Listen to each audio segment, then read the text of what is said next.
Guys, please watch this video. I'm not even kidding. Please watch this video from the bottom of my heart. Assalamu alaikum wa rahmatullahi wa barakatuh. I've just jumped into this video. I hope it goes well. Today I wanted to talk about many topics, like overall normalizing discomfort. I'm scared that this video will be too long. May Allah guide me through this video.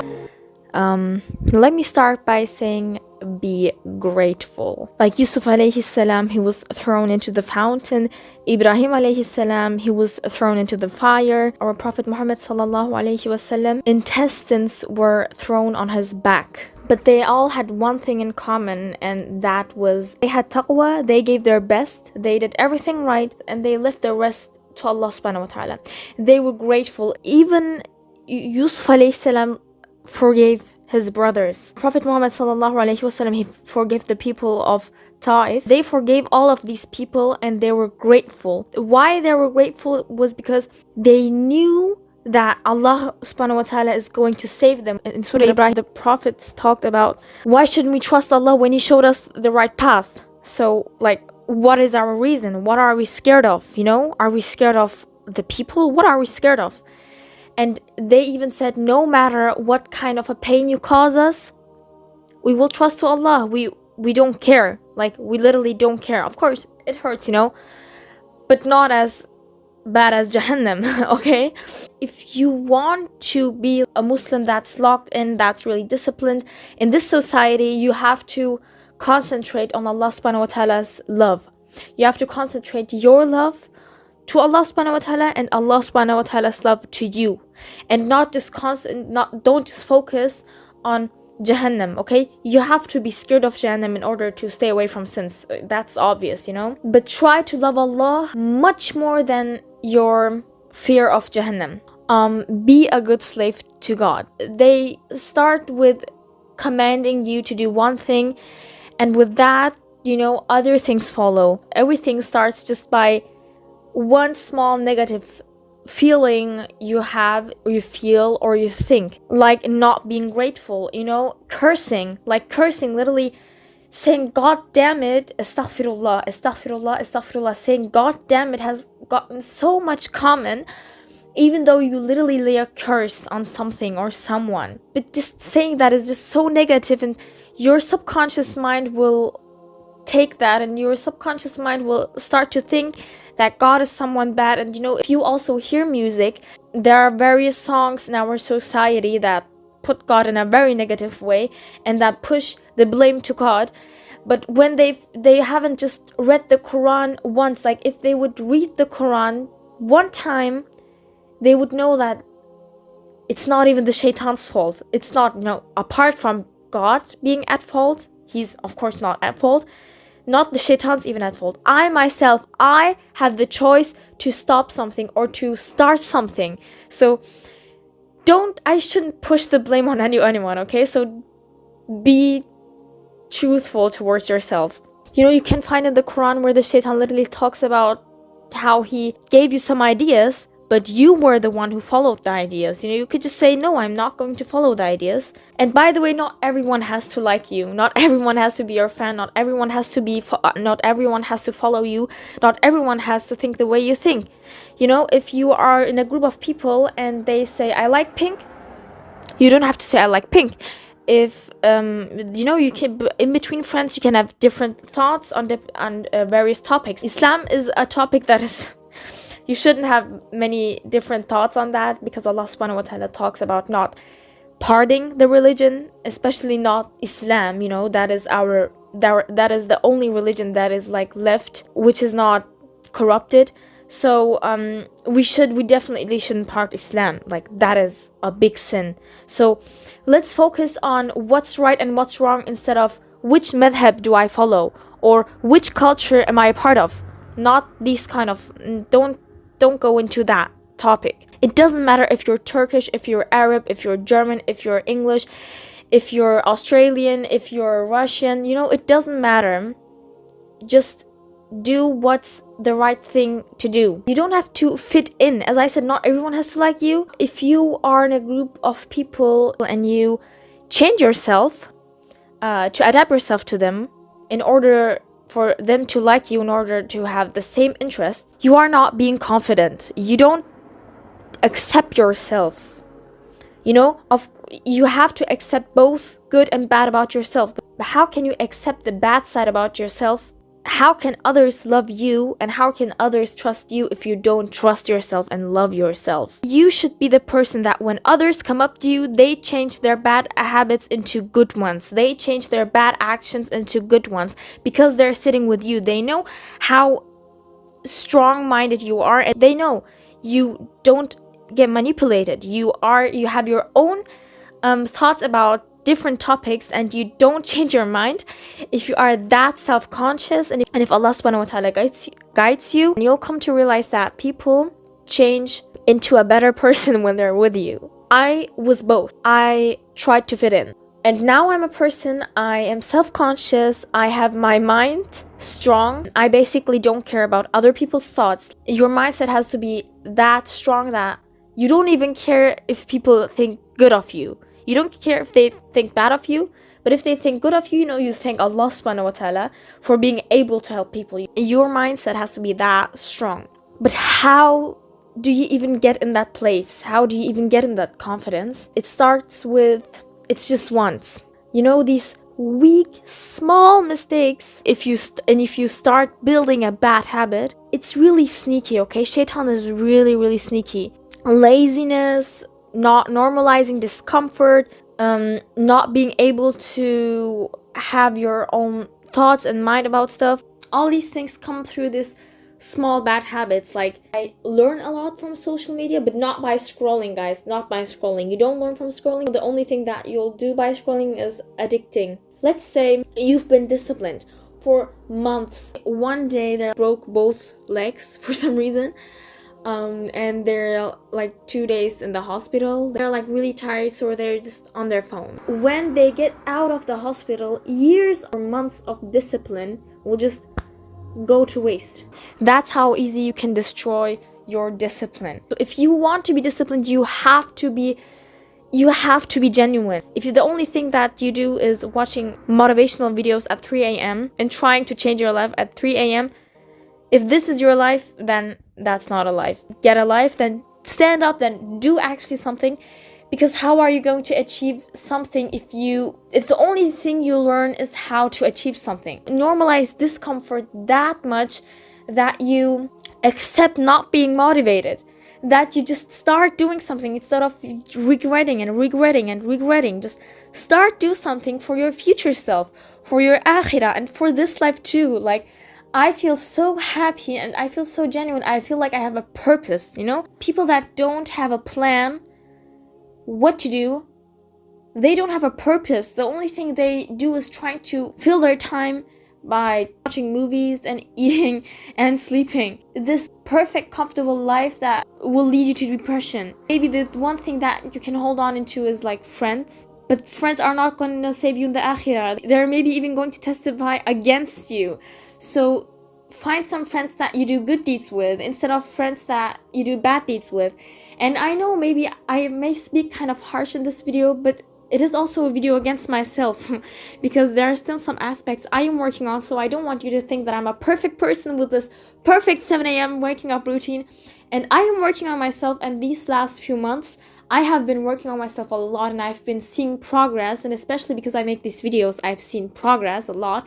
And even my English, and even when I argue, I see progress. I can argue a lot better just by making these videos. Be potential in your deen and your akhirah, because what are we doing, guys? What are we doing? We are wasting time. We are at the end of the times, and we see so many people changing because obviously it is the end of the time. So Allah subhanahu wa ta'ala wants many Muslims to be stronger. So I see many Muslims making these motivational videos just like me, because they also want to see people change for the better. Because what are we doing? I don't just want to see people change for the better. It's such a shame. It's such a shame that we don't think rationally. Probably clicked on this video because you were interested, because you wanted to do better. Then what's stopping you? Let's not blame anyone but ourselves. We are the problem, guys. Shaitan is not the problem. My parents are not the problem. My friends are not the problem. School is not a problem. Shaitan is not a problem. Allah is definitely not a problem. Then we are our problem. We ourselves are stopping from being better. Let's stop with all this nonsense saying but in unnecessary moments. What are you going to say in the akhirah? Like, that's, for example, the akhirah is a place where it's unnecessary to say but. No, I didn't pray, but it was because my parents didn't teach me to pray. I get why people, they don't have the right mind about Islam. They don't search. Almost all people who go to hell will go to hell because of the lack of their knowledge. If you think like that, laziness is worse than killing. Because if you would go search up, if you would actually get some knowledge, you would know why is killing wrong, why is cheating wrong, and what will happen to me if I do those things. Then you won't even do those things. Laziness is so haram, guys. It's so easy to just be lazy, to just change your ways. Reading Quran every day was such a hard task for me, but alhamdulillah, I can't go to sleep without reading Quran. And the only thing that stopped me from reading the Quran was myself. And now I started reading the Quran every day with the help of Allah myself. You are stopping yourself. You don't have enough trust. You don't have enough confidence. Our goals shouldn't sound like I want to be a better person. Our goals should more sound like I will be a better person. Why don't we start now? There may be days where we don't have much motivation, but we shouldn't let our lack of motivation, we shouldn't let us that down. If you want to build up discipline, and if the prayer time's up, if the prayer time comes, don't say, oh, I'm too lazy, I don't want to go up and pray now, I'm just gonna pray later in 5 minutes. Because this 5 minutes can affect your whole life. Just by saying 5 minutes later, after the 5 minutes, you can say, okay, 10 minutes, okay, half an hour, okay, now it's, I've prayed really late, but it's still on time, so where's the problem, And then your heart doesn't feel bad when you don't pray on time. Your heart doesn't feel bad when you sin too often. Watch out your vocabulary. That doesn't mean, guys, that you have to push out all people out of your life. You don't have to cut off all your contacts. Engage too much with them. You can love them. You can hang out with them here and there, but not too often if they take you with them into the negative. But if you take them into the positive, always see them motivated when they're with you, then that's good. Then hang out with them. Allah subhanahu wa ta'ala will use you for other people to change into the good. And that is a blessing. You have to take the first step. You have to say, okay, pray. Literally just open your hands and say, Ya Allah, guide me to the straight path. Say, Ya Allah, guide me to be one of the best Muslims. And guys, whenever I pray to be one of the best Muslims, I am scared. What do you mean by being scared? If you're asking how are you scared? I'm scared because I will face challenges. But I know that when I do everything on Allah's path correctly, then I have no reason to be scared. So then I'm kind of like, okay, you don't have to be scared. And I want you to pray too. If Allah subhanahu wa ta'ala makes you pray to be one of the best Muslims, and if you pray that with your heart, the first thing that you will get to realize, if you're open to accept criticism, you will get to realize that you have done many things wrong.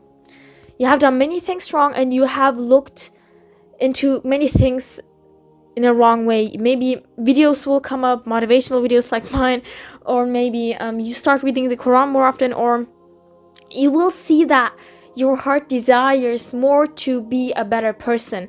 And keep this fire in your heart. Don't blow out this fire because of laziness, because of just saying once. Because when you say once, most of the time it doesn't stay by that. How many people on earth have said just once and they didn't it once? Don't be one of the people who say just once. Don't even do it once, okay? Be better. You're better than just doing that thing once or falling into it another time. And don't let yourself down. Don't be sad by what other people say when you're on the right path, of course. when other people judge you and they want Allah subhanahu wa ta'ala to guide you, and they say something critically about you, maybe even in a harsh way, accept everything. If you want to be a better person, don't care about what they've said. Think rationally. Will this benefit me? Is this true? If not, then not. But will this benefit me, what they're saying? If yes, then I'm going to accept it. It's for me. Even if they're saying it harsh, don't care. Like, literally don't care. Like, it's only going to help you when you're accepting their criticism. Normalize discomfort. You can't lay in your bed all the time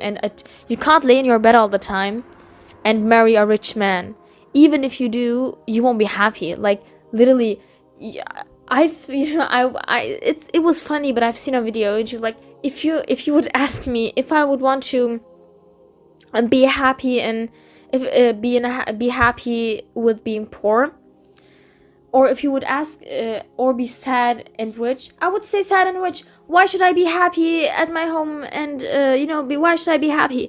I would want to cry next to Paris, and I would want to cry next to the Eiffel Tower. It was funny, but it kind of was like really, really effed up. You would not even be grateful when you would cry next to the Eiffel Tower. You would not even grateful when you would cry in Dubai.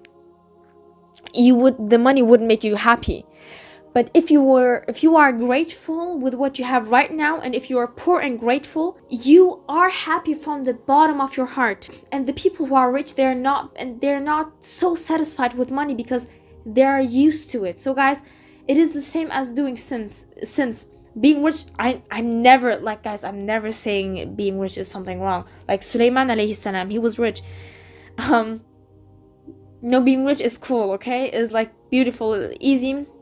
And it's a blessing from Allah subhanahu wa ta'ala. But some people, understand under being rich by being happy. And that is just not the same thing. If you normalize discomfort, and if you acknowledge that this dunya was not made for us to be comfortable with the dunya, then you will acknowledge that whatever you do, that whatever happens, Allah subhanahu wa ta'ala knows everything happens for a reason, and you won't get struck by it. You won't be depressed. You will be okay. You will be standing on your feet.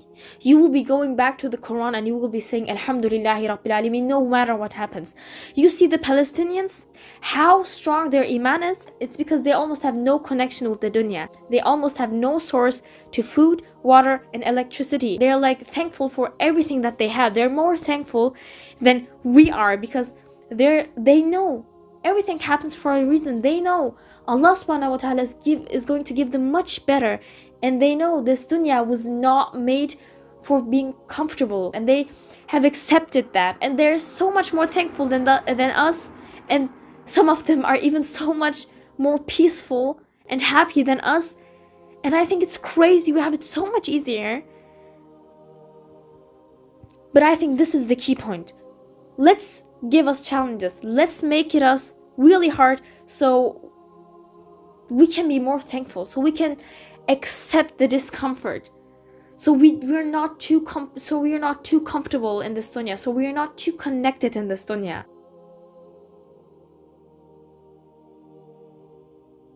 May Allah grant you Jannatul Firdaus. If you watch this video, guys, please watch this video. I'm not even kidding. Please watch this video from the bottom of my heart.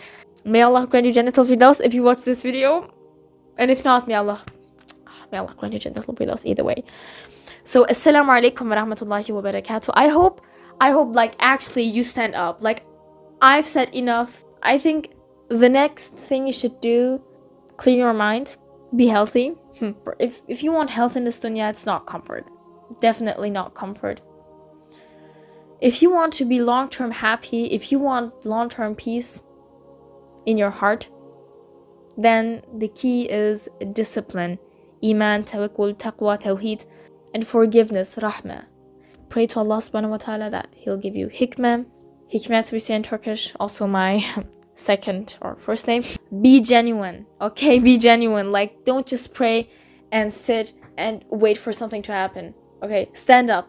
You are responsible for your actions, so you have to start. Okay? Assalamu alaikum wa rahmatullahi wa barakatuh. 50 minutes is crazy, but I hope I'm going to be able to edit this. I have talked non-stop for 50 minutes, almost. For 50, not 15, I'm not saying 15, 50 minutes non-stop talking. Assalamu alaikum wa rahmatullahi wa barakatuh. I hope you like this video. You don't have to make a thumbs up, but I hope you like this video within your heart. And I hope this video actually helped you. Assalamu alaikum wa rahmatullahi wa barakatuh.